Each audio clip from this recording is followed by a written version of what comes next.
एक मुदगल नाम के ऋषि हुए, उनकी जीवनी वृत्ति थी शीलोंच वृत्ति।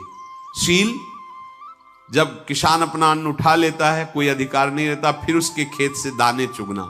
बाजार से अन्न उठ गया है, बाजार हट गई, फिर वहां से दाने, उनसे उंच कहते हैं, उसे एक शील कहते हैं। शील और उंच वृत्ति से वो एक बार संग्रह करते, एक द्रोण अन्न, और फिर अमावस्या के दिन, पूर्णिमा के दिन ऐसे अतिथि सत्कार करते, और जो बचता उससे प्राण पोषण करते। जब बहुत समय तक अपने धर्म का पालन किया जाता है तो उसका फल प्रकाशित होने के पहले उस धर्म की निष्ठा देखी जाती है।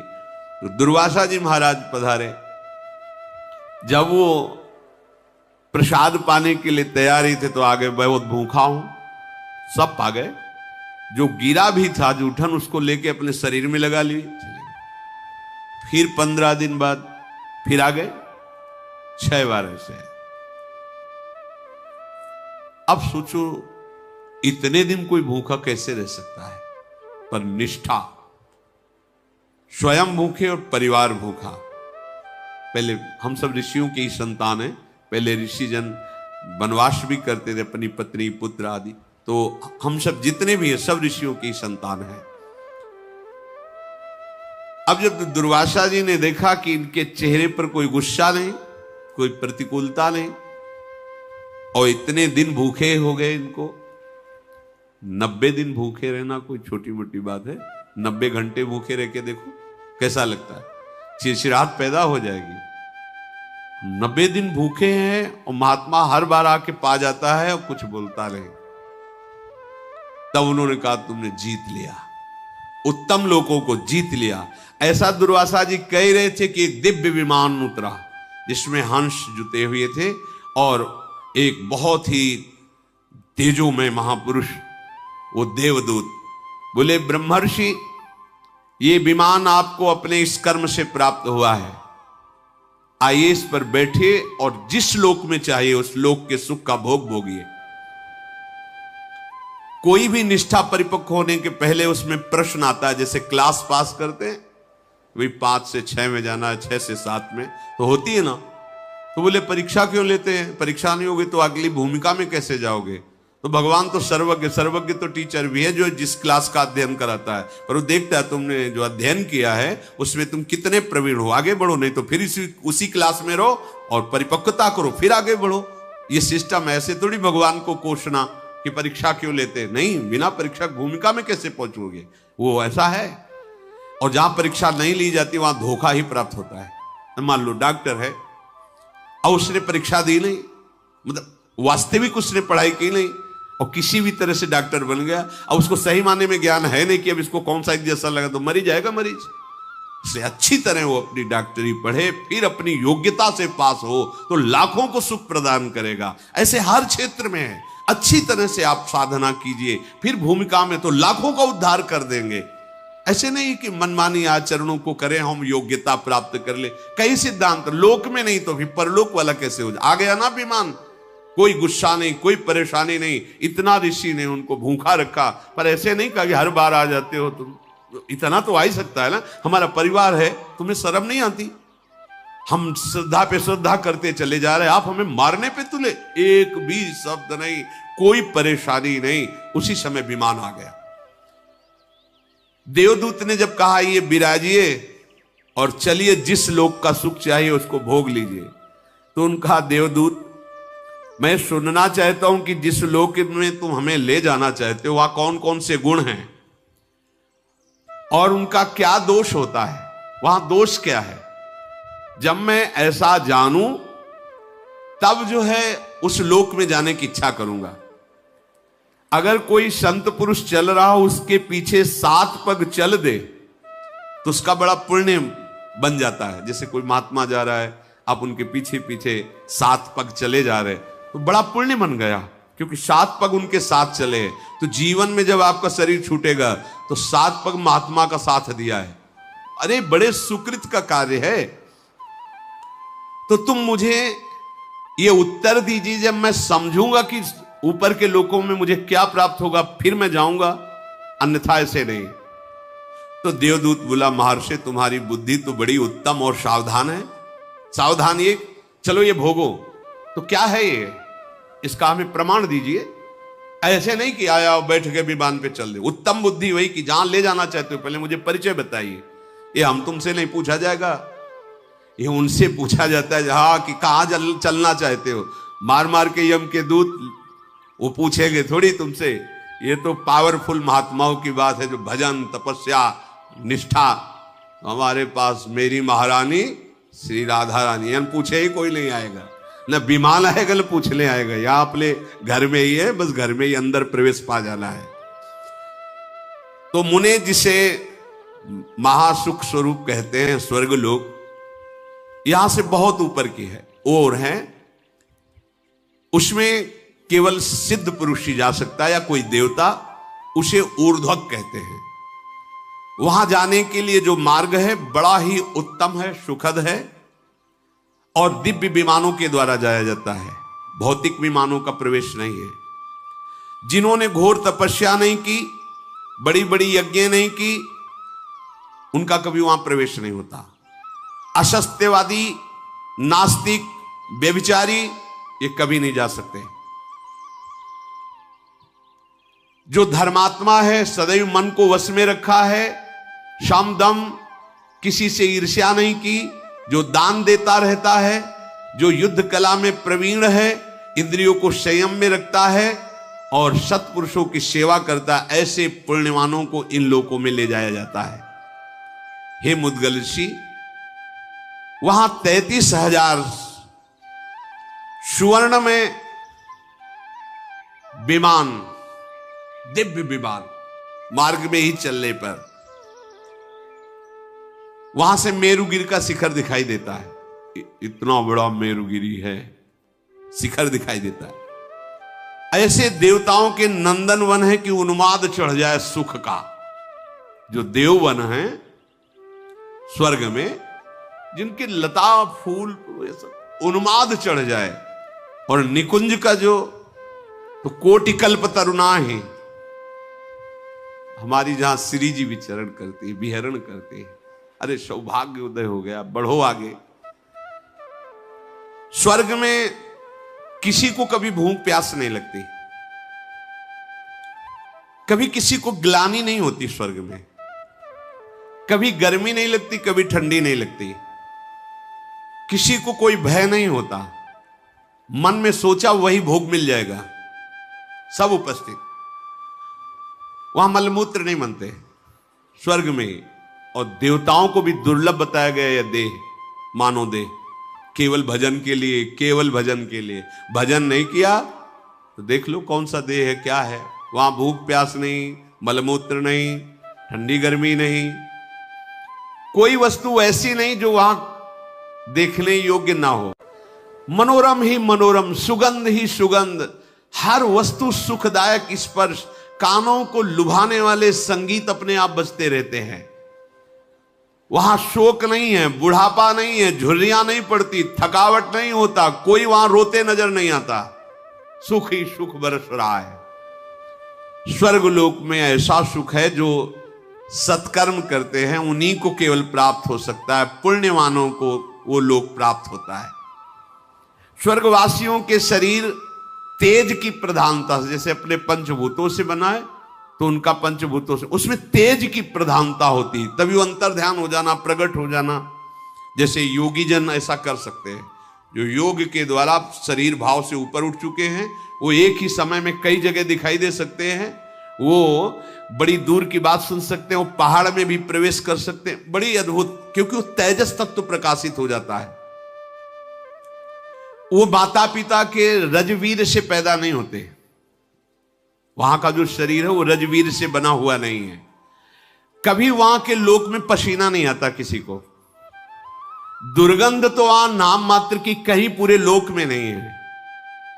कहीं कोई मलमूत्र ही त्याग नहीं करता क्योंकि बनता ही नहीं है। वहां कोई कपड़ा कभी मैला नहीं होता है। वहां की फूल की माला किसी की कभी कुम्हलाती नहीं, फूल कुम्हलाते ही नहीं है। और ये नासवान की बात हो रही है, और निकुंज की बात, वो तो चिदानंद में धाम, इसका भी नाश होता है जिसका वर्णन सुन रहे हो। तभी तो जब ये सब सुना जाता है तो बस यही लगता है यही मिले चल के, अप्सराएं मिलेंगी, विमान मिलेगा, सुखी हो जाए। कितने मिनट, जैसे आप यहाँ के किसी बहुत हाई फाई होटल में जाएं, बुक करवाएं कमरा, तो व्यवस्था है, धन दीजिए, और जब धन खत्म हुआ तो एक रोटी भी नहीं मिलेगी, धक्का मार के बाहर निकाल दिए जाओ। बिल्कुल ठीक ऐसे स्वर्ग है, तुम्हारा पुण्य है, ये सब है, जहां पुण्य खत्म हुआ तो धक्का मार के नीचे फेंक दिए जाओगे। वहां निरंतर सुख ही सुख है, मनोरम ही मनोरम है। सब विमानों पे बैठे हर्षित हुए, नाचते गाते, विभिन्न प्रकार के भोग भोगते।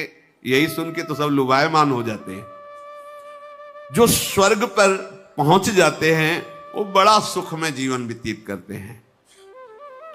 वहां कभी थकावट नहीं होती, वहां भोग के बाद भी थकावट नहीं है, नया उत्साह, नया बल, ऐसी। वहां मात्सर्य नहीं है। देवताओं के लोकों के ऊपर और भी लोक है जो इनसे भी दिव्य हैं। इन सब के ऊपर ब्रह्मा जी का लोक है जो महातेज से युक्त है। वहां पवित्र ऋषि मुनियों का प्रवेश होता है। वहां पुण्य दान पुण्य करने वालों, वहां तो ऋषि मुनियों का प्रवेश होता है। बड़े ऋभु नाम के देवता वहां विराजमान रहते हैं, जिनकी आराधना स्वर्ग में विराजमान देवता भी करते हैं। वो देवताओं को जैसे जीवन आहुतियों से चलता है, ऐसे उनका नहीं चलता।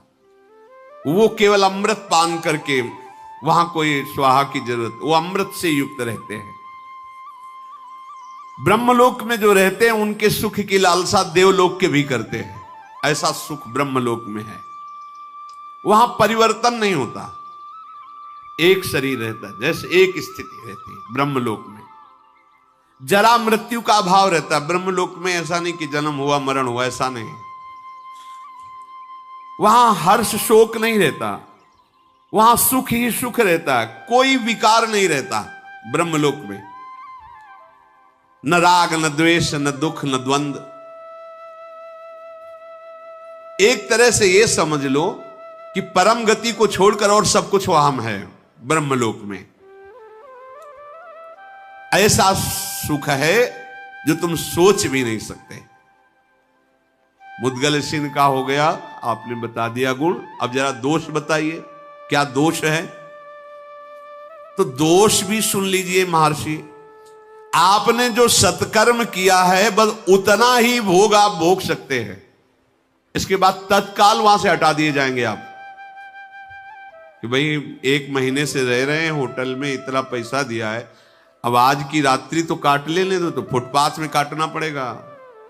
पैसा है तो और रुक जाइए, नहीं है तो नहीं। पुण्य है तो है। इसके बाद जो तुम्हें प्यार कर रहे थे, दुलार कर रहे थे, विमान मिला था, यश गान मिला, सब धूल दूसरे धक्का मार के बाहर कर दिए जाओगे स्वर्ग से, फिर नीचे गिरोगे आके।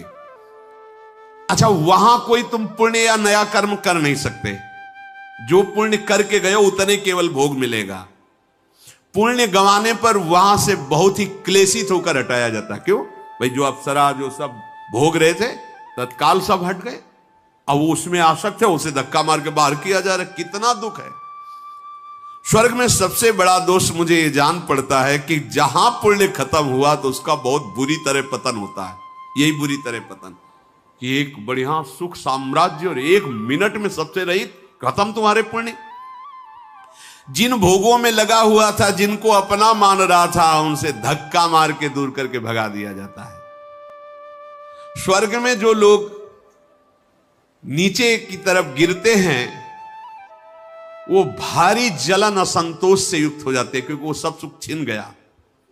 उसका मैं कैसे वर्णन करूं? जिस समय गिराया जाता है उसको दुख मिलता है। गिरते समय इतना भयानक दुख होता है, उसकी चेतना लुप्त हो जाती है, रजोगुण का आक्रमण होता है, बुद्धि बिगड़ जाती है, और उसके गले में पड़ी हुई जो माला पुष्प की है वो कुम्हला जाती है, टूट जाती है। वहां जिसकी माला कुम्हलाने लगे, धक्का देने का अवसर आ गया, समझ लिया जाए इसके सुकृत खत्म। वहां की पहचान है। उसके पास पुष्प जो विराजमान पुष्प मालाएं कुम्हलाने लगी, बस होश खराब हो गया, भगाए जाएंगे, अब यहां से हटाए जाएंगे, सब हटेगा। पतन की सूचना, माला कुम्हला जाना। अब उसके हृदय में भारी दुख, भारी भय समा जाता है, ये सब छूट जाएगा। जितने भी ब्रह्मलोक पर्यंत लोक हैं उन सब में दोष देखे जाते हैं। स्वर्ग लोक में तो रहने वालों के शास्त्रों दोष हो सकते हैं, अगर वर्णन करें तो। वो कह रहे हैं अब तुमसे बगल में बड़ा विमान वाला जा रहा है, बड़ी सुंदर अप्सरा है, बड़ा भोग है, अपने में संतुष्ट नहीं, वो जल रहा है कि यार इसके तो बहुत है, और थोड़ी ही दिनों में पुण्य खत्म हुआ तो वो भी जा, तो वो भी छीन लिया गया। त्रिशंकु उल्टा लटके आज भी। वहां से भ्रष्ट हुए जीवों में जो दुख देखा जाता है, जो पतन के समय, फिर वो मनुष्य योनि में आता है। स्वर्ग से आया हुआ, नरक से गया हुआ, तिर्यक योनियों में। मनुष्य लोक में जब मानव शरीर मिलता है, वो चाहे तो अपनी बड़ी उन्नति कर सकता है। क्या इन सब लोगों को लांग करके भगवान के धाम को, पर यहां मत वाला उसको लोक परलोक की पड़ी, उसको अभी वर्तमान के भोग। ये माया है, एक एक क्षण तुम्हारा बड़ा कीमती है। देवता तरसते कि मुझे मनुष्य बना दिया जाए, तो ऐसा पुण्य करेंगे, ऐसा दान करेंगे, ऐसा भजन करेंगे, ऐसे आचरण करेंगे कि भगवान को रिझा लेंगे। और भगवान के लोक में जाने के बाद फिर आना नहीं होता। यद्गत्वा न निवर्तन्ते तद धाम परमम मम। एक ही जगह है जहां भगवान के धाम के जहां प्रवेश हुआ, फिर आना जाना मिट गया। नहीं, ब्रह्मलोक तक ये चलता रहता है आना जाना। मुद्गल ऋषि बोले कि तुमने जो गुण और दोष बताए मैं समझ गया, तुम कुछ ऐसा बता सकते हो जहां से आना न पड़े, जहां कोई ये लौकिक गुण ना हो, दोष ना हो, ऐसा बता सकते हो जहां से पतन ना हो। मुद्गल मुनि के इस प्रकार ऐसा कहने पर देवदूत ने कहा कि हे ऋषिवर, मेरी दृष्टि तो वहां तक नहीं पहुंच पा रही, क्योंकि मैं तो केवल इन लोकों का वर्ण, पर मैंने सुना है भगवान का एक धाम ऐसा है जहां जाने के बाद फिर लौटना नहीं होता, कोई दुख नहीं होता, पर वो मिलता है केवल भजन से। जो किसी की निंदा नहीं करता, किसी की स्तुति नहीं करता, जो यहां की हर वस्तु को मिट्टी के ढेले के समान समझता है, जो ज्ञान योग के द्वारा ध्यान में तत्पर है या भक्ति योग के द्वारा प्रेम में तत्पर है, जो अंदर से वैरागी रहता है, उत्तम बोध प्राप्त कर चुका है, वो सनातन भगवान के दिव्य धाम को जाता है। वह पुण्य आदि का है, वहां तो एक निंदा स्तुति में समान, समलोष्टास्म कांचना, स्वर्ण का ढेला मिट्टी का ढेला समान है ही समान। उसी में तो पैगर जैसे मिट्टी तैसे पीली मिट्टी स्वर्ण, उसको तुमने महत्व दे रखा है, इसलिए गर्व से वो आभूषण पहन के क्या कितना हम धनवान हैं। बल कौन सा सुख है, न सुगंध है न स्वाद है, केवल मान्यता है। तो जिसकी ये मान्यता मिट गई है, मिट्टी का ढेला और स्वर्ण समान जिसकी दृष्टि में है, जो वैराग्य बल से युक्त है, वो सनातन परम धाम को प्राप्त होता है। इसलिए मुद्गल ऋषि ने कहा अब आप पधारिए, हम नहीं जाएंगे इस विमान पे, अब हम भजन करेंगे। अभी तक त्याग तपस्या और ये सब तो समझ लिया इन लोगों का फल, अब हम निरंतर भजन करके भगवान को प्राप्त करेंगे, भगवान के धाम को। देखो उनके पास तो बताने वाले ये सब लोक भी और लोक का परिचय देने वाले, अपने लोग तो एकदम कुछ नहीं जानते थे, सीधे धाम में घसीटे गए है। नहीं तुम्हें समझ में आ रही लाडली जी की कृपा, नहीं समझ में आ रहा प्रभु का कृपा प्रसाद की हमारे ऊपर क्या कृपा है। अरे भाई मूर्खता छोड़ दो। कल के सत्संग में प्रारंभ में कह रहे थे कोई निष्ठा तो कर लो, धाम निष्ठा, इष्ट निष्ठा, भेष निष्ठा, नाम निष्ठा, गुरु निष्ठा, कुछ तो पकड़ो। यहां कुछ नहीं, उदर और जनेंद्री निष्ठा है, उदर और जनेंद्री निष्ठा।